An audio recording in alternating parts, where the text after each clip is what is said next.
What's going on, you guys? In this video, I'm gonna talk about how to start a business, what you should do if you have no money, you have no capital, your family is not well off, they're not gonna write you a big check, and what I did, how I started, and what my story is, and what you can use from this to kind of catapult yourself forward. Before we begin, please like, comment, and subscribe. When we hit 250,000 subscribers, we are going to give away a cash flowing rental property. I'm going to be releasing a video shortly on that, and extremely excited, and thank you for everything. So when I started in business, I'm going to take it back even before that. So I grew up in New Jersey, right? Lived there and lived with my mom and dad. At 11, they got divorced. Supposed to live with my mom. That didn't really work out. I was a rebellious kid. I got in a lot of trouble in school. And that's kind of like an entrepreneurial thing anyway. It's like you're kind of rebellious. You don't want to follow the rules. And that was essentially what happened. And my mom couldn't handle it. And she ended up kicking me out, live with my dad. Issue there was my dad had drinking and drug problems. And he was like, it was just chaotic. It was crazy. Now he's completely sober, extremely proud of him. He's doing amazing. But back then, he was crazy. He was living a hell of a life back then. And what I learned from this was when you're that age, you're looking up to your parents, kind of like a boss, right? And that kind of changed my perspective when I realized that I don't want to rely on him. I don't want to rely on anyone. I want to control my own life. I don't want someone else to tell me, yeah, you can do this, or yeah, no, you can't do that. So what ended up happening was I ended up moving a lot. I went to 5 different high schools, lived in 4 other locations beside my dad's house, lived on my grandmom's couch, a couple friends' couches, another friend's bedroom, just bouncing around trying to graduate high school.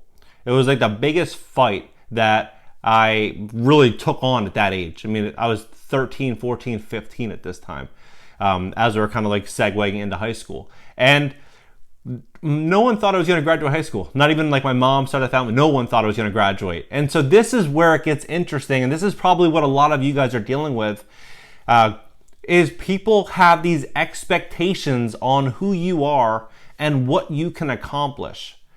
And that's just the funny thing, is people base their expectations on what they can accomplish on what you can accomplish. And just cancel that. I don't listen to anyone when they're like, you can only do this, you can only do that. And so what ended up happening was I graduated high school, and things started really working out for me later in life. They started really working out for me, and now everyone is, they look at me completely different. But one of the main takeaways, one of the biggest lessons I've learned when I was really young was right when I was about to get my driver's license.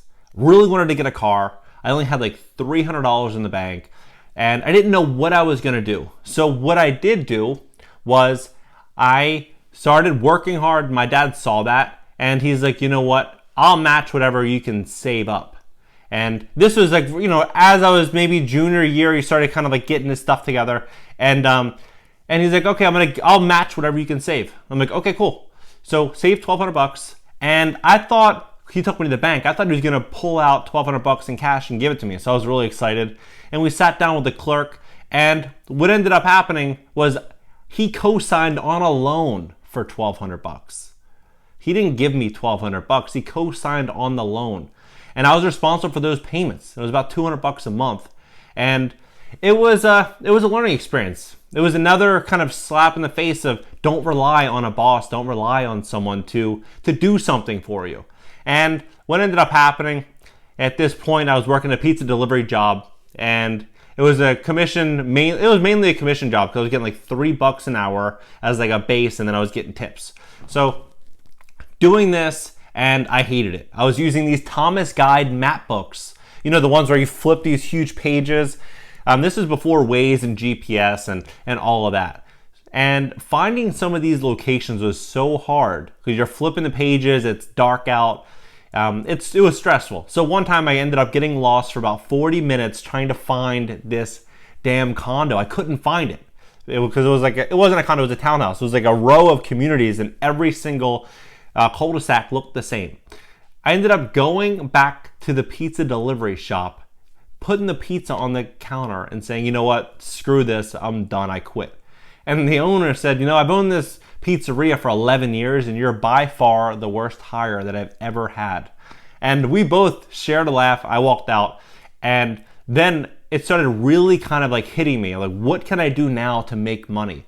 And this was before I really even had expenses. Yeah, I had a small car payment, but I didn't really have that much responsibility. And this was a wake-up call for when I was gonna, essentially be an adult a couple years later. So I started thinking quickly, really quickly. I remember meeting a guy. He owned it was like a distribution for commercial weight equipment. He was selling these ellipticals, treadmills, dumbbells, everything to LA Fitness and these commercial gyms. So he was stocking gyms. He was crushing it. He was killing it. He was making like $1 million a year. And I said, if I could take a couple pieces off your hands, would you sell it to me at your price?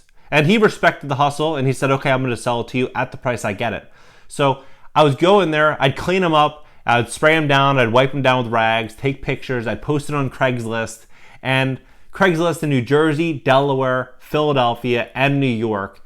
And then what I would do is when I'd sell one, I would pick up one of my friends, and they would help me with the overall delivery. Help me with the delivery. I'd borrow someone's truck, and I would end up making between $500 and $700 on the bigger ones, like the ellipticals and the treadmills. And then on the spin bikes, I'd make like $200. It wasn't like a ton of money, but we were doing a lot of deliveries. And at the end, I was almost making, I was kissing $100,000 a year, but I was in high school. And this is a ton of money, especially when you have no overhead. I was saving as much as I possibly could. Then I started realizing that I did not like New Jersey. I just didn't like it. I wanted to be in California. I wanted to go there as opportunity, and I wanted to pave out my own destiny. So I took the Hyundai Elantra that I had, and I drove it out to Long Beach, California, and I lived off my savings for a little bit. And then I ran out of money and started doing odd jobs and got my real estate license at 22, and the rest is kind of history. But the main takeaway here, that if you're starting a business, this should be the takeaway, is how can you help a lot of people? Really ask yourself, how can you help a lot of people? So for me, I was realizing that early. At a pizza delivery job or any type of job, you can only help the people that you're told to help. So you can only help, X amount of people per day, and that's pretty much the end of your capacity. But if you're helping people and you have 7 or 8 employees or 10 employees or 5 employees, whatever you have, you're able to help a lot more people. You're going to make a lot more money. But what's changed, it's changed so much over the last, I want to say 5 to 7 years mainly, is the online business. The opportunity there is just incredible. It's amazing. Think about it. You have no office space. You don't have to pay for a big lease, like a 5-year lease commitment. You don't have to pay all the utilities. You don't have to pay all the workers' comp, the advertising, the print advertising, which is so expensive. Yellow pages used to be huge. Spend $500, $800 to get in the yellow pages in something no one would even look at. And you do all these things, and then at the end, 70 cents of every dollar you're spending is going to keep the lights on, going just to keep everything moving. Whereas today, how much is it really to set up a really good online business? The key is to deliver a product that you would buy on the other end. So basically, if you're selling a product for $1, it better be worth $10. Because what happens now with online is the same thing is true. The reverse is true. Back then, it would be mainly word of mouth that would, hurt your business. Now, with online, people can just leave comments and hurt your image. So the key is always over deliver on the product and service that you're selling, and the people will help you. The overall market will help you. You'll be able to reach more people, and your reputation will only pick you up to the next level. So that's what I would wish on all of you. If you're starting a business, if you intend to be wildly successful, don't get so caught up in the money. Like, I know that's kind of hard to like say for you to be like, okay, yeah, John, but really don't even think about the money. Think about how can thousands of people benefit from me being alive? How can thousands of people benefit from me being alive? And when you have that answer, the rest will solve itself, because everyone that's benefiting from you will want to keep you around. They're going to want to support your business, and they're going to tell their friends, they're going to tell their family, and before you know it, this small little business you had is now this behemoth of a company that you started in, your mom's basement. So focus on value, focus on the customer, because at the end of the day, the customer always wins. And remember also that businesses go through big changes. They go through big changes. What's in today might not be in 5 years or 10 years.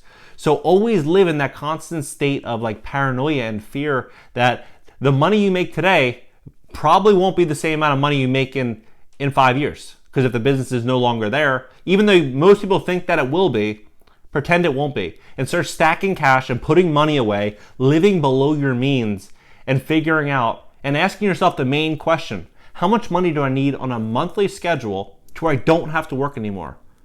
Is it $5,000? Is it 10 grand? Whatever it is. And then ask yourself, how many properties would I need to own? What types of properties? Which locations? You start really kind of narrowing down and focusing on what the big picture goal is. Because once you have that goal, once you know what types of properties to buy, now you're on like a 2 to 5 year window of setting yourself up for life, and then using those funds, using that cash and using those properties just to multiply wealth. Because at the end of the day, we all know that shelter's never going out of style, ever. So think long term, think building a legacy, and think about really being wealthy. Don't think about flashy Rolexes and all that stuff. Don't think about that. If you want that stuff, get it once you have the assets that are paying for that stuff. But until you get there, live below your means, really live mean and green on your finances, like spending nothing and saving as much as you humanly can, saving as much as humanly possible. And that's really what it comes down to. Because what the system tells us today is go to college, graduate when you're 28 or 30, and work until you're 60 or 65 and live off of your Social Security or your 401k. Live off that. You don't know if that's going to be there. You don't know what that will be. That's all just assumptions. If it's not there, then you're going to be in a world of hurt after having worked 20 or 30 years at some job that you probably really didn't love that much in the beginning. Because how much can you love it? You're building someone else's dream and someone else's company. It's not yours. So you might love it in the beginning, but that's going to go way out of style. So with all that said, think about the customer, focus on value creation, think about helping a lot of people, and everything else will work itself out. Please like, comment, and subscribe. Thank you so much for watching.